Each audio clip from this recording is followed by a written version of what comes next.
had explosive diarrhea recently. Okay, let's go get a wheelchair. Daughter, why did you Follow say me that? in. Hello, sir. My name is Millie. I'm going to be your nurse today. Welcome to the HASPI hospital. So can I get your name? Bob Billy Ray. All right. How old are you? I'm 58. Okay. Why are you here today? I have been having this horrible, just vomiting and pure diarrhea. I see. So how long have you been having diarrhea? How long have you been having it? For a week, I think. A week and a half. Alright. So the problem with diarrhea is that it may result in a larger amount of your water to be lost, so you may be dehydrated. So let me go get the doctor. Come in. Hi, Mr. Ray. How are you feeling today? I've been a lot better. Yes, Nurse Millie tells me that you're experiencing dehydration. Yes, and I've had this before, doctor, but I just want some water in my system. That's all I need. Well, I'm sorry, sir, but I wouldn't be able to administer that to you. An IV with pure water wouldn't be the safest solution in your situation because your blood cells would lyse, meaning they'd expand because your body needs salts to rehydrate. What does that even mean? Well, in simpler terms, your cells will burst. Oh.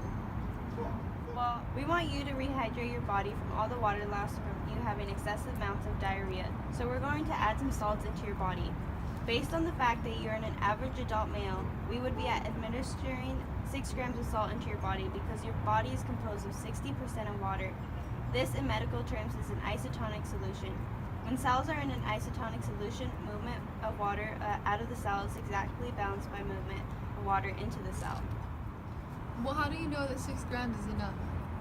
Well, we are very careful with that, Mr. Ray. If we give you too much salt, such as something around 9 grams, it would be considered a hypertonic solution, which means your body will be dehydrated even more. Water inside the cell will flow outwards to attain equilibrium, causing the cell to shrink. As cells lose water, they lose the ability to function or divide. Too little salt would be considered around 3 grams of salt for your body mass. This would be a hypotonic solution. If your cells are exposed to such a hypotonic conditions, there is net water movement into the cells. Cells without walls will swell and may burst or lyse if excess water is not removed from the cell.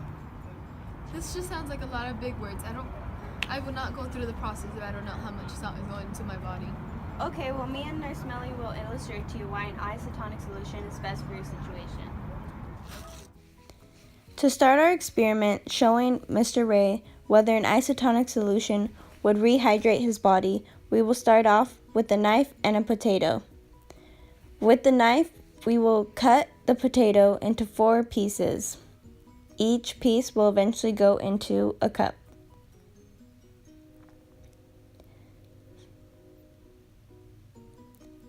As we set our cups down, we will be labeling them.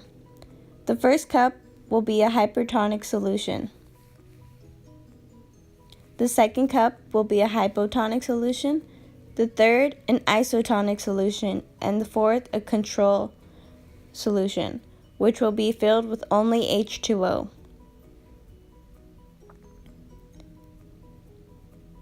We will be then getting a graduated cylinder that will be used to measure how much water to put into each cup. For this experiment, we will use 60 milliliters of water. 60 milliliters represents how much water is in a male, which is 60%. 60 milliliters will go into each cup. We will then use a weighing boat and a balance scale. We will set the balance scale to 0.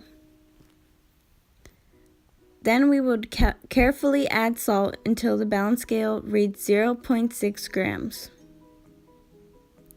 We'll place the 0.6 grams of salt into the cup labeled isotonic to model a human's blood. Then we will weigh 0.9 grams of salt and place it into the cup labeled hypertonic. We will then weigh 0.3 grams of salt and place it into the cup labeled hypotonic.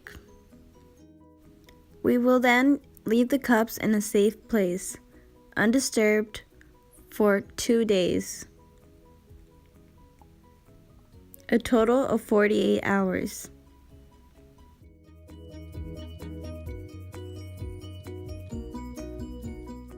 After the 48 hours, we will see how our potatoes reacted from these solutions and record our results.